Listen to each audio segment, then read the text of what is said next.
If you're a podcast host, listen up, this one's for you. My name is Allie Jackson. I'm the host of Finding Mr. Height, a dating and relationship podcast that I've been doing for 4 years now, sharing my positive and practical approach to dating that's built on my own life experience. And I wanted to share another experience that I've had, my secret behind monetizing my show. It's called Red Circle, and I was just telling my colleague about how much I love their platform. With Red Circle, not only am I getting a seamless hosting experience, but I also love the support I receive in ad sales. It's not just typical ad sales either. It's targeted opportunities based on my show and my life. And the platform is super simple. You just set your preferences and Red Circle matches you with sponsors that align with your show. You can vet every opportunity and their platform gives you great analytics. More recently too, my Red Circle team has brought me opportunities outside of my podcast on social media to really augment the podcast partnerships, bring them full circle. I just can't recommend them enough. If you want to give it a try, go to redcircle.com to get your free trial. That's redcircle.com for a free trial.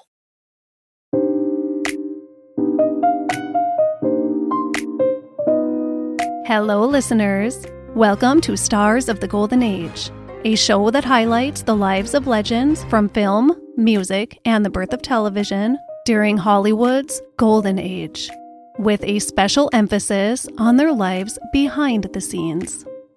I am your host, Erin Carlson.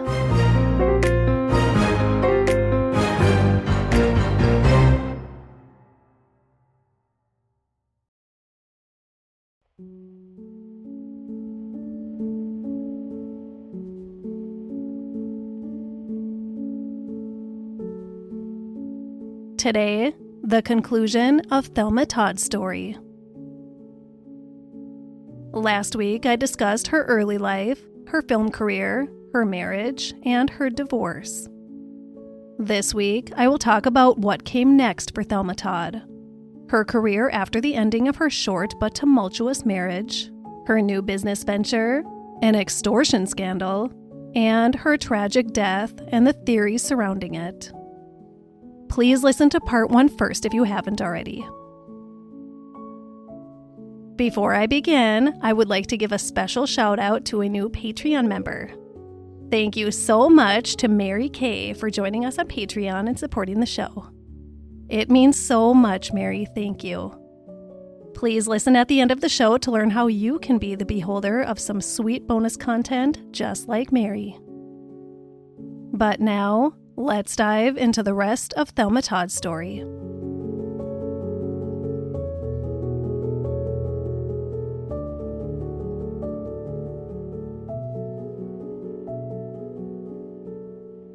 We left off with Thelma's divorce from Pat DeSico. The marriage had been rocky, and it had been a stressful couple years for Thelma. With her divorce in March of 1934, she was presented with a clean slate. She had an opportunity for a fresh start. Her career was going great. Her comedy shorts with Patsy Kelly for Hal Roach Studios were insanely popular. She would have liked to appear as a dramatic actress in more feature-length films, but she had some, and she was overall happy with the direction of her film career. She had fun doing comedy. She was really happy at Hal Roach Studios, and she definitely had success with her work there. Life was good. Then came back into her life the man she reportedly considered her one and only love, director Roland West. They had had an affair a few years prior while shooting the movie Corsair together. But Roland West was married. He was still married now after Thelma's short marriage, but he and his wife, former silent film actress Jewel Carmen, were mostly estranged. Romantically estranged, at least. They still held a residence together, and they decided to open a business together. To complicate matters with this business between two estranged spouses, they decided to take on a third partner and make it a big, tangled love triangle of a venture. Living just up the hillside from the old Castellamar Inn in the Pacific Palisades, Roland and Jewel decided to buy the neighborhood restaurant after it had closed down and turn it into a bigger and better restaurant than it had been.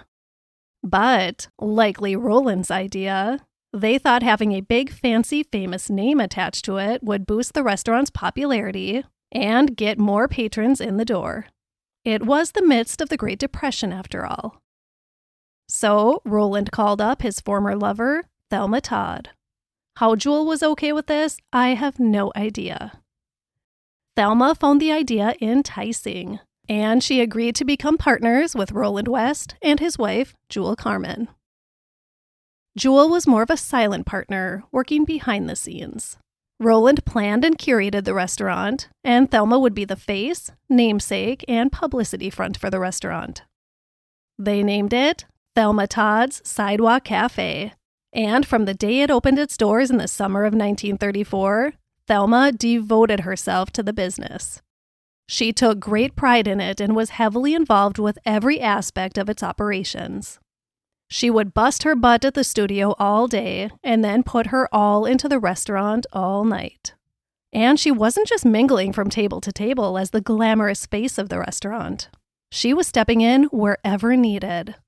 She cooked, she waited tables, she ran the register, she helped improve the menu. Speaking of the menu, you know I love me a good visit back in time through an old restaurant menu.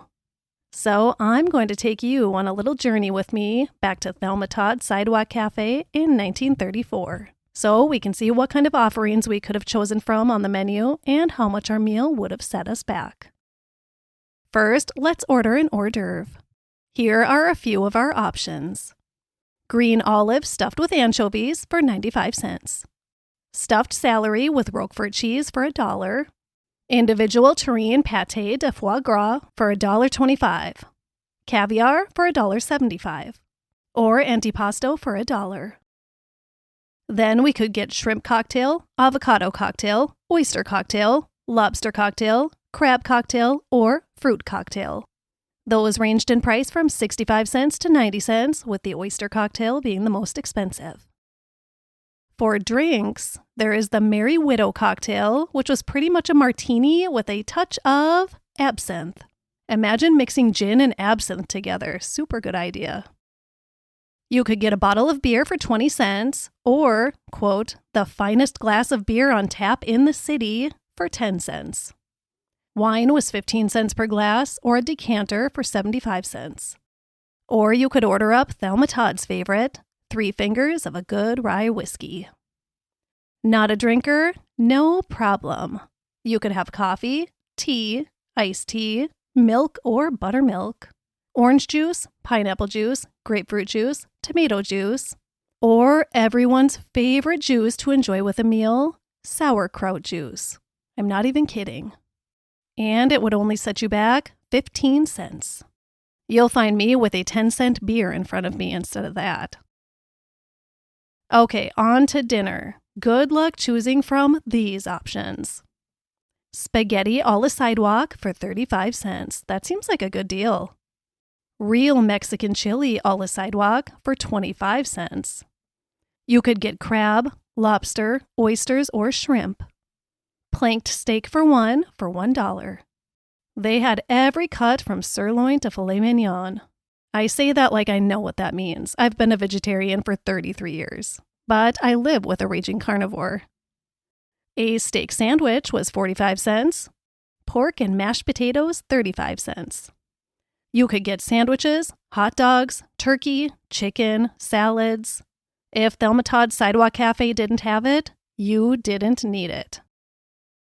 And the one and only course that ever matters to me, dessert. Thelma and the gang were happy to offer you an assortment of pies for 15 cents per piece, a piece of cake for 15 cents, ice cream sundaes, and milkshakes. If you had dined on the Sunset Strip before partying the night away at Ciro's or the Trocadero and were now in the mood for a big, huge hangover breakfast, Thelma Todd Sidewalk Cafe had you taken care of. You could get ham and eggs a la Sidewalk for 40 cents, pancakes a la Sidewalk with sausage for 45 cents, or maybe the most enticing, broiled sardines chopped in scrambled eggs for 40 cents.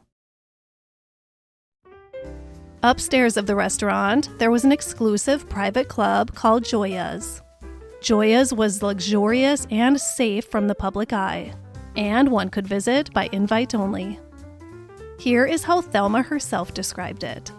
Quote, You see, there is no place in Hollywood or outside where celebrities can go and eat in comfort without being besieged by autograph hunters. And although we screen people wouldn't do without our fans for the world, we do like a little peace sometimes. That's why I thought it would be nice to have a really exclusive place where I can guarantee my guests real relaxation as well as good food." End quote. Okay, we gotta get back on track. We have a lot to talk about. I think I'm just delaying what I know lies ahead by indulging in the cafe's menu and ambiance. Thelma often worked late working at the restaurant, so she stayed in an apartment on the second floor of the building much of the time. Although his home was just a couple of blocks up the hill, Roland West kept an apartment upstairs of the restaurant as well. The two spaces were adjoined by a sliding door. Of course, nobody knows what happened behind closed doors on that second floor of Thelma Todd's Sidewalk Cafe, or if that single door that separated Thelma Todd from Roland West was even closed at all. But most people assume that their love affair was back in full swing, and this cozy living arrangement offered them the perfect opportunity to facilitate it. Before long, they were spending time outside of the restaurant together again. Thelma was still seeing other men besides Roland too, because Roland was, of course, still married to another woman. Thelma was enthusiastic about her future, a future beyond making films. She was loving her new life as a restaurateur, and she was even exploring options of expanding. More restaurants in different locations. Maybe one in Palm Springs, maybe one in San Francisco, maybe one in her hometown of Lawrence, Massachusetts. The future was looking bright and exciting, and maybe that future even included a more solid relationship with Roland West, one without a wife lurking around in the background. But then everything was shook up in February of 1935. Thelma began receiving very disturbing letters in the mail at the studio, and on at least one occasion, a suspicious man came to the restaurant demanding to know her personal address. The first of the letters said this, quote, "Pay $10,000 to Abe Lyman in New York by March 5th and live. If not, our San Francisco boys will lay you out. This is no joke." End quote. An ace of hearts was drawn below the words. Abe Lyman was a band leader, and he and Thelma had previously dated. Abe was cleared of any involvement, and before long, he, too, was receiving threatening letters. Letters telling him to pay up or urge Thelma to pay up, or else Thelma would be kidnapped or killed. These letters were terrifying. Thelma stayed on high alert, but she didn't completely lock herself away from the world. She attended a couple of events, and she even participated in the World's Fair California Pacific International Exposition in San Diego, alongside the likes of Clark Gable, James Cagney, Joan Crawford, Ginger Rogers, and other heavy hitters. There's no way she was going to miss out on that. Thelma's role at the fair was to greet foreign visitors at the Motion Picture Hall of Fame, and she also modeled in a fashion show. As if Thelma wasn't enough on edge with the letters, her apartment was also broken into and burgled during the time of the letter threats. Aside from her apartment above the cafe, she kept an apartment off-site as well. It was the first time she'd ever lived alone in her life. She had her mother living with her up until she married Pat DeSico. And suddenly, the liberated freedom she felt with her own private space had turned into fear and anxiety.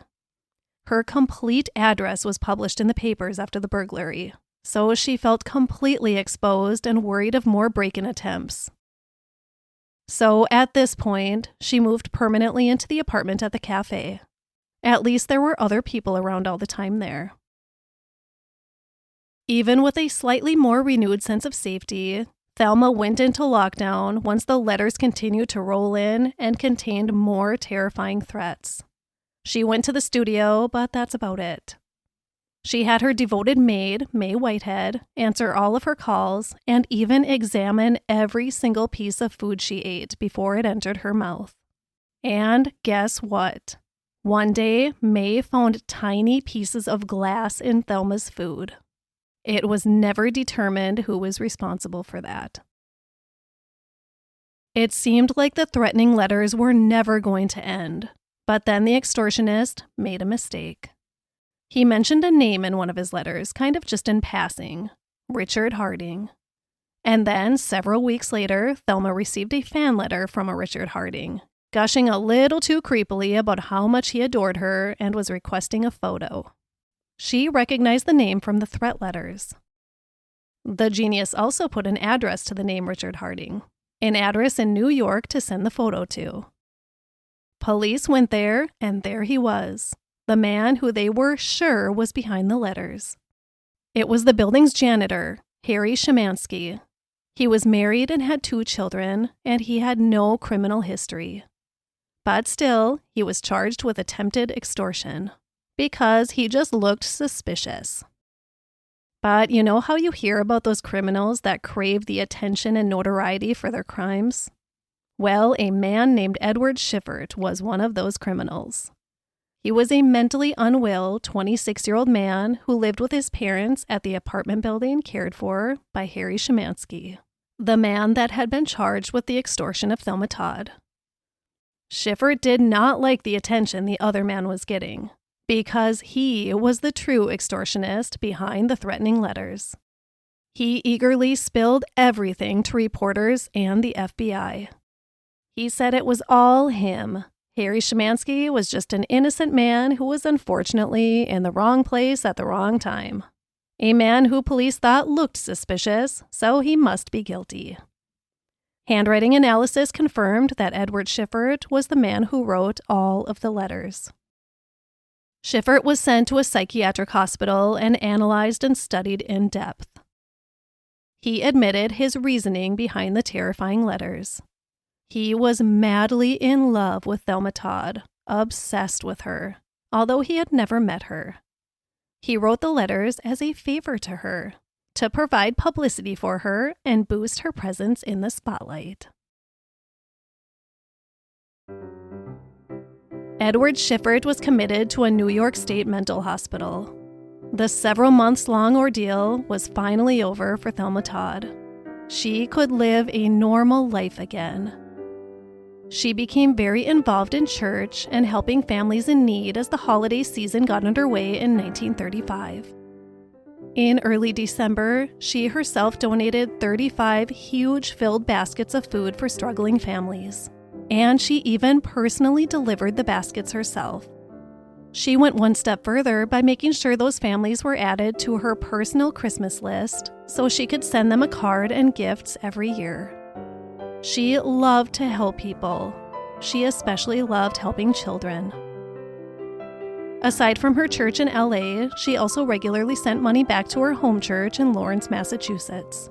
Lawrence was very important to her, and she visited often. Her heart was always in Lawrence, Massachusetts. Thelma was ecstatic as her soul entered the Christmas season of 1935. Her heart was happy in helping others, and she was optimistic and excited for the future of the cafe.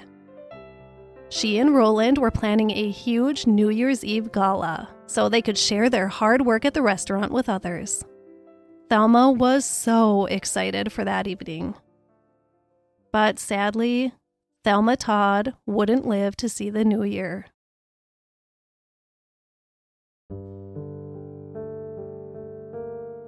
It was Monday, December 16th, 1935. As she did every morning, Thelma Todd's maid, the devoted May Whitehead, went through her routine steps which had her arriving at the Sidewalk Cafe by mid-morning to begin her workday. Let me explain the setup of the cafe and the other locations that are significant in this story a little better. The Sidewalk Cafe was located at 17575 Pacific Coast Highway. The building is actually still there to this day. I think it's office space now. And there was nothing separating the restaurant from the Pacific Ocean but the PCH itself. Behind the cafe is a steep hillside, and straight up that hillside was the home of Roland West and his estranged wife, Jewel Carmen. Winding switchback roadways led from the cafe to West's home. Nestled in the hill below the home was a garage, and that is where Thelma kept her beloved convertible parked, a brown Lincoln Phaeton that she'd purchased just the year before. So in a cascading order, you have the large home of Roland West, the garage, and the cafe at the bottom. And there were several other homes in the neighborhood too. Once parked in Roland West's garage, getting from the garage to the cafe where Thelma lived and worked required walking down 271 hillside steps, and then 271 steps back up to get the car in the garage when needed. Because she wasn't a fan of doing this day in and day out, Thelma asked her maid, May, to retrieve her car from the garage each morning, parking her own car in there for the day, and then driving the Lincoln down to the cafe parking lot so it was more easily accessible to her for her daily needs. So on Monday, December 16th, 1935, this is what May Whitehead intended to do. But when she arrived at the garage this particular Monday morning, she received the shock of a lifetime. The car was in the garage, but it was not sitting empty. Slumped over in the driver's seat of the Lincoln was Thelma Todd. Blonde curls looking perfectly in place, blue evening gown stunning as ever, and covered in one of her favorite fur coats. The driver's door was open. This was a very unusual sight. May had never witnessed her boss in a situation like this before, but she figured she must be asleep. Until she noticed a trickle of blood around Thelma's nose, and her face an alarming, unnatural color. Thelma Todd was dead. Let's talk about the evening leading up to the tragic death of Thelma Todd, and then we'll go over some of the evidence and theories surrounding the incident. The evening of Saturday, December 14th, 1935, was set to be a very special evening. Thelma's dear friend and past co-star, British film star Stanley Lupino, was in town visiting his wife and daughter, budding movie star Ida Lupino. Before he returned to London, he planned a party at the Cafe Trocadero in honor of the family's friend, Thelma Todd. That evening, after a little Christmas shopping trip with her mother, Thelma got ready for the party. Her maid, May, helped her get into a beautiful, sparkly blue evening gown, accessorized by matching dyed blue-heeled sandals, clips in her hair, several rings, a diamond watch, and a diamond knot-shaped pin, and a big mink coat as she got ready to leave. Thelma had wanted Roland West to accompany her to the party at the Troc, but he didn't want to leave the restaurant on a Saturday night. It would be too busy, and he felt he just needed to be there. He told her to be home at 2 a.m., to which she countered, "I'll be home at 2:05. And then she set off with her mother in a limousine driven by her chauffeur, Ernest Peters. Peters was to drop Thelma off at the Trocadero and then return Alice to her home. On the way to the Trocadero, Thelma had her driver stop at a florist to purchase a single pink camellia for her dress. Now she was fully ready for the party. They arrived at the club, Thelma said goodbye to her mother, and the two went their separate ways in the dark December night, never imagining it would be the last time they would ever see each other. The party was a small one, an intimate gathering of about 20 close friends. The Lupinos, of course, and also in attendance were Sid Grauman and Thelma's former fiancé, Harvey Priester, the playboy. They had remained friends and still went out together frequently. Thelma's ex-husband, Pat DeSico, also weaseled his way in via the young 17-year-old Ida Lupino, who he had convinced to allow him to join. And he brought a date. Thelma wasn't pumped to see him there, but she wasn't about to let him ruin her evening. The group had a cocktail in the cocktail room of the Trocadero before moving upstairs to the gold and cream dining room around 10:15 p.m. The group dined on seafood cocktail, turtle soup, salad, and filet mignon. They sipped on brandy and had a wonderful time. Those in attendance described Thelma's behavior as perfectly well. She hadn't been overly consuming alcohol and didn't seem intoxicated at all. Everyone recounted her as being very happy that evening. The words charming, witty, and vivacious were even used to describe her presence that evening. It was a good night.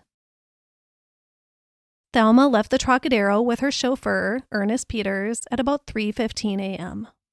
Peters recalled that she was unusually quiet on their ride home, but it was, after all, very late. When Peters and Thelma arrived at the Sidewalk Cafe, Peters opened the door for Thelma and began walking her to the side of the building where the stairs led to her apartment, which he had done on every other occasion he had driven her home. He always walked her all the way to her apartment door.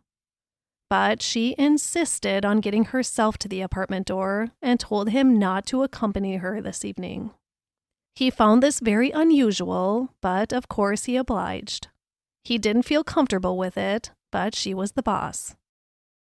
He watched her approach the stairs, and then he returned to the car and drove off into the dark and still night.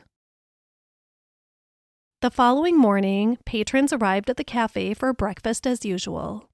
Some of the patrons were friends of Thelma's who she'd been with the night before, who she had teased that they would be much too tired and hungover to come see her in the morning. But if they did, they would find her bright-eyed and energetic for the day. But Thelma was nowhere to be found. Everyone, including Roland West, assumed she was just sleeping off her late night. Roland was likely upset with her since she didn't arrive back by the 2 a.m. curfew he had tried to place upon her. So nobody felt the need to check Thelma's apartment for her. The entire day went by, and then the entire dinner hour at the cafe. No Thelma. And that brings us to the following morning, Monday, December 16th, when Mae Whitehead returned to work and found Thelma slumped over in the driver's seat of her car in the garage. How had she gotten there? Ernest Peters had dropped her off at the cafe, 271 steps below where her body was found. Why was Thelma in the car and not in her apartment where he had dropped her off at 3:30 a.m.? Thelma looked as though she had just fallen asleep. There were no signs of a struggle. Her evening gown and mink coat were still impeccable. Her hair was perfectly in place. The only thing that stood out was the small amount of blood around her nose and mouth, likely the result of her face hitting the steering wheel. She was wearing a lot of very expensive jewelry, and it all remained. So a robbery was ruled out quickly. Police officers noticed that the car's ignition was on. The car was no longer running, and there was still gas in the tank. But the car likely would have shut off once enough oxygen was depleted from the garage. After the autopsy the following day, Dr. A.F. Wagner noted Thelma's blood alcohol level to be 0.13%. So it was likely higher when she left the party and then depleted between that time and the time of her death. It's technically considered intoxicated, but she would have been able to function for the most part. Remember, she's a regular whiskey drinker. But at that level, her vision probably would have been affected, her judgment likely impaired, and she may have had trouble with her balance and coordination. But again, those who were with her at the Trocadero noticed nothing alarming. They said she was acting just fine. The doctor also noted Thelma's blood to contain 75 to 80% carbon monoxide saturation. And with that, he officially ruled Thelma Todd's death a result of carbon monoxide poisoning. Case closed, right? Not so fast. Thelma Todd was a high-profile celebrity, and they wanted to make sure they checked all of the boxes before closing her case. Was it just an accident? Was it suicide? Or was there a more sinister force behind Thelma's death? First, they looked into theories of mob involvement. Rumors have been circling since Thelma's death that the mob may have been behind it, particularly Lucky Luciano, or even her ex-husband, Pat DeSico. Rumors that the mob had been pressuring Thelma to allow them to conduct an illegal gambling ring out of the cafe. There was, allegedly, a private room upstairs where small poker games took place. But Thelma had no interest in having a large illegal gambling ring take place in the establishment that meant so much to her, and was the vision of her future. Plus, there is no evidence tying Thelma to Lucky Luciano, and no evidence that he spent much time or any time at all in Los Angeles. He was an East Coast guy. Tony Cornero was another mobster looked into by the police, for the same motive, pressure to set up an illegal casino in the cafe, which Thelma would have declined. Thelma's lawyer told police after her death that she had confessed to him that a group of gangsters were pressuring her to allow a gambling hall in her restaurant, but she didn't say any names. He said she was very troubled by the pressure they were putting on her. There are theories that Roland West was on board with the mob's plans too, and that he may have been pressuring Thelma just as hard as they had been. Another theory, some people, one of them being Roland West's wife Jewel, claimed that Thelma spoke of a hereditary heart ailment and suffered from occasional fainting spells. But the coroner ruled all of her vital organs, including her heart, to be in perfect condition. Speaking of Jewel, she had another little nugget of information that added to the investigation. She claimed to have seen Thelma Todd at 11 o'clock p.m. on Sunday, December 15th, the night after the party at the Troc. Jewel said she was driving along on Sunset Boulevard when a car pulled up beside her. It was Thelma's brown Lincoln, the car she was found dead in the following morning. She said she saw Thelma in the passenger seat of the car, and driving was a man with a dark complexion. The coroner's estimated time of death stuck, and Jewel's alleged sighting of Thelma was dismissed by investigators. Jewel wasn't the only person to claim they had seen or heard from Thelma after her estimated time of death. Thelma's friend, Martha Ford, was adamant that she spoke to Thelma on December 15th, the day after the party. Martha and her husband, Wallace, were having an anniversary party, and Martha said Thelma telephoned her to say that she was running a little late, and she was bringing a guest. She didn't say who. She never arrived, so Martha called Thelma's apartment above the cafe and spoke to Roland West, who said she was not there, but he was expecting her soon. Martha Ford was adamant that she spoke to Thelma Todd around 4 o'clock p.m. on Sunday, December 15th. "I am as sure as any human being could be," she testified at the coroner's inquest. Other people from the public claimed to have seen Thelma out and about on December 15th as well, out shopping or driving in her car. But police didn't spend too much time chasing anything down from these accounts. Now, let's visit Roland West's account of Thelma's death. Here's what he stated under oath about the night Thelma died. He said he had walked her dog for her a little after 2 a.m. after the cafe had closed for the night. And then he re-entered the large building through the side door, the same door Thelma's chauffeur watched her walk to. Only Roland West testified that he deadbolted it from the inside once he was in, which would have made the one and only key Thelma had in her purse useless. It was only for the doorknob lock. West said he didn't know Thelma intended to use that door. He said she never used that door on Saturday nights. But Thelma only had one of her several keys with her that night, the key to that door. Because according to her maid, that is the door she always used when she returned home. And her driver, Ernest Peters, said he always walked her to that door when he drove her home. So after deadbolting the door, a likely frustrated Roland West had tucked himself and the dog into bed and went to sleep, frustrated because Thelma wasn't home yet. He awoke to the dog whining at 3:30 a.m., something the dog did either when he heard Thelma return home or if he had become uncovered from his blanket. West said he then heard water running from Thelma's room. He called her name but got no reply. So he went back to sleep and got up sometime between 9 and 11 a.m. He knocked on Thelma's door when he got up and nobody answered. But he claims to have seen a fresh impression on the couch in her lounge. He assumed she had been there and already left for somewhere, probably her mother's house. He went about his day, having several people come into the restaurant and ask where Thelma was. He made no more attempts to locate her. He just told everyone they expected her back at any moment. The whole day went by, and finally he walked the dog after wrapping up the day at the cafe and went to bed a little after midnight. Next thing he knew, his phone was ringing on Monday morning with the terrible news of the discovery in the garage.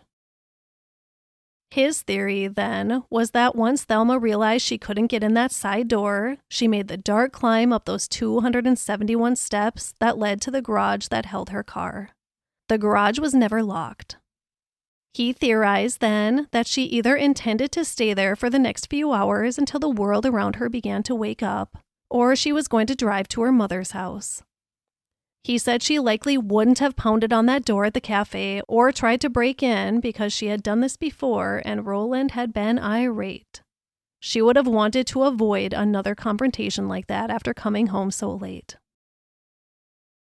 Several other people were questioned about the day leading up to Thelma's disappearance and the day she was missing. A few of the cafe employees, Thelma's maid May, her ex-fiancé Harvey Priester, some of the people that had been with her at the Trocadero, and her driver Ernest Peters. All of the testimony was presented to a coroner's jury of 9 men, and in the end, the jury was split. After deliberation, a short deliberation actually, only 5 believed that it was an accidental death, and 4 believed that there should be further investigation. From there, the investigation continued. Several tests were completed to help put the pieces of the puzzle together. First, they had a female employee of the police department put on an evening gown and shoes similar to the ones Thelma had been wearing, and she made the long trek up the stairs between the cafe and the garage. The results, they said, showed that her shoes showed a bit more scuff than Thelma's had, but ultimately it was ruled inconclusive. The next test surrounded the carbon monoxide poisoning itself. First, they sacrificed 2 poor lovebirds trapped in the garage with the car running. The birds died very quickly. Still wanting further evidence of the toxicity of the air, Detective Lieutenant Whitehead himself volunteered to be shut in the garage with the running car. Within only 1 minute, he was pounding on the doors to be let out. "I was nearly fainting," he said, while coughing and gasping for air. Next, the case went before a grand jury where there were more testimonies. Alice Todd, Ida Lupino, Roland West, Jewel Carmen, and others were called to testify. A lot of different theories and holes in the case came up. If you want to read more in depth about these details, the book Testimony of a Death, Thelma Todd, Mystery, Media, and Myth in 1935 Los Angeles by Patrick Jennings and Marshall Croddy is packed full of all of the information you could possibly imagine about this case. They really brought up every single possibility. Ultimately, it was determined that Thelma Todd died an accidental death of carbon monoxide poisoning. Sometimes it's just the most logical possibility. Thelma was quiet and tired on the drive home from the Trocadero. She probably didn't want her driver to walk her to the door because she may have assumed an irate Roland West would be there waiting for her, and she wanted to spare Peters from that. Or maybe she just felt bad that she had kept him out so late. Remember, Thelma was always thinking of others. Maybe she just wanted him to be able to get home and get to bed. He was then gone by the time Thelma realized the door was deadbolted shut, and she didn't have a key for any other door. So, exhausted and feeling the effects of the alcohol she'd consumed, she made the decision to make the hike up those 271 stairs to the garage, to her car. Maybe she intended to drive to her mother's house. Maybe she intended to sleep a few hours in the car. It was a particularly chilly and very windy night. By the time she finally got up all those stairs, she would have been so tired. It was nearly 4 a.m. She very simply probably just settled in behind the wheel of her car, turned on the ignition, and dozed off. And then the poisonous fumes made her drift away forever.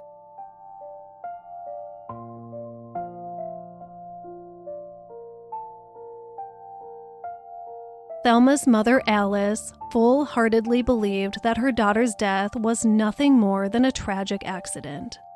She said there was no way she would have died by suicide, or that someone else would have killed her. She didn't have an enemy in the world, she said. The only trouble she seemed to have was the alleged pressure from the mob into opening that illegal gambling room inside the Sidewalk Cafe. The very day after Thelma's funeral, the grieving Alice Todd received a terrifying letter in the mail. It read, quote, "Now, Mrs. Todd, we will give you 1 week to contact us in the Times in the personal column, or you will go next. We got her because she double-crossed us, and we will get you too. Call me Ace and give me your telephone number. No funny work. No cops. Ace." End quote. Ace was the name given to the man who had sent Thelma those threatening letters a few months prior, but he was now locked up in a mental hospital. The letter was deemed a hoax, a very, very sick joke played on a grieving mother.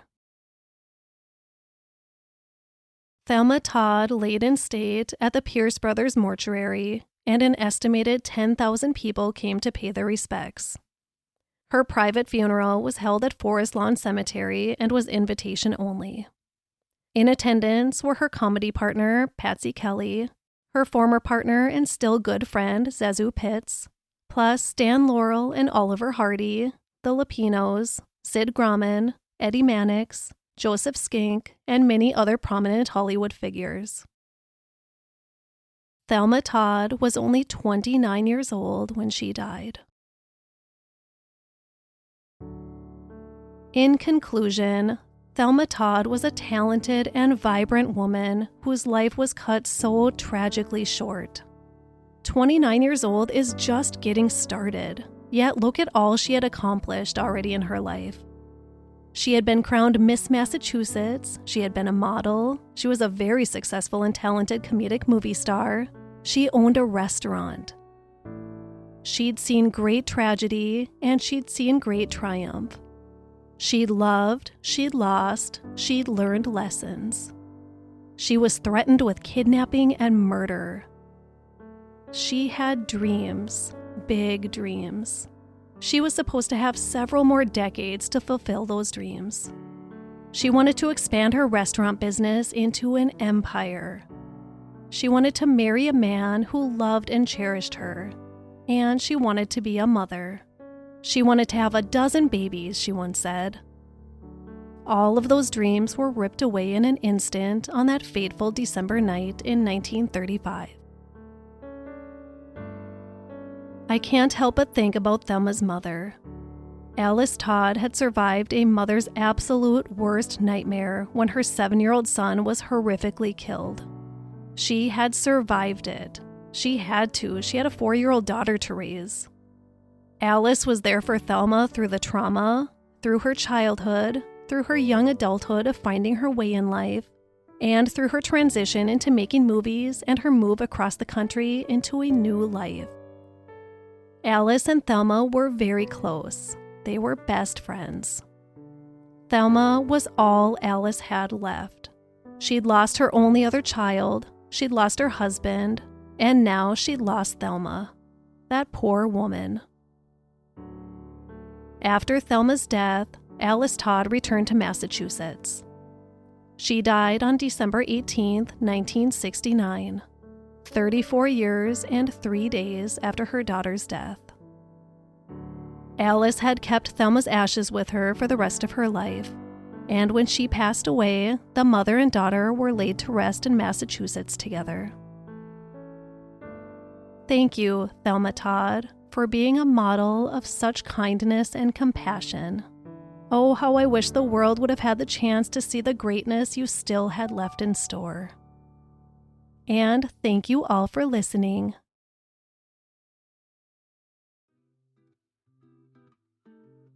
Now, I would love to share a review of the week with you. This is another wonderful comment from Kieran on Spotify. He wrote, quote, "I continue to really enjoy Erin's wonderful podcast. Very deeply researched and engagingly presented. Each episode enchants me and carries me away from my mundane reality into the lives of these iconic stars of a bygone classic era. And by the way, I love your voice, Aaron. Thank you. It is warm and melodious. Wishing you continued success and happiness, and many thanks for your hard work on this hugely entertaining and informative, fascinating podcast. End quote. Hey, now that's how you leave a review. This brought me so much happiness to read, Kiernan. Thank you so much. It is so heartwarming to receive support and kindness like this. It definitely helps keep me going. I absolutely love my journeys through these old Hollywood lives, even though some are very tragic. How fun would it be to be transported back for a few days? I'm not sure I'd want to leave, actually. Thanks again, Kiernan. Drop a comment or review where you listen, and maybe I'll read it on the show. Please give the show a follow where you listen to your podcast so you don't miss any new episodes. And follow the show on Facebook and Instagram as well. And if you are interested in learning about the awesome bonus content available, please visit patreon.com/Stars of the Golden Age podcast to see the options available. Mary Kay did it, and you should too. Seriously though, there's some really, really great bonus content over there. Do it, I double dog dare you. Thanks, guys. Reach for the positive in every day. Be kind to everyone you encounter. Be more like Thelma Todd this holiday season. And have a great rest of your week. My primary source for this episode was the book The Ice Cream Blonde, The Whirlwind Life and Mysterious Death of Screwball, Thelma Todd by Michelle Morgan. I also used a book titled Testimony of a Death, Thelma Todd, Mystery, Media, and Myth in 1935 Los Angeles by Patrick Jennings and Marshall Croddy. An article from PBS from Hadley Meares from October 8th, 2014. An article from the New York Times from December 18th, 1935. I swiped the menu items from a reproduction for sale on Dawe's Kakaput store on eBay. And, of course, IMDB.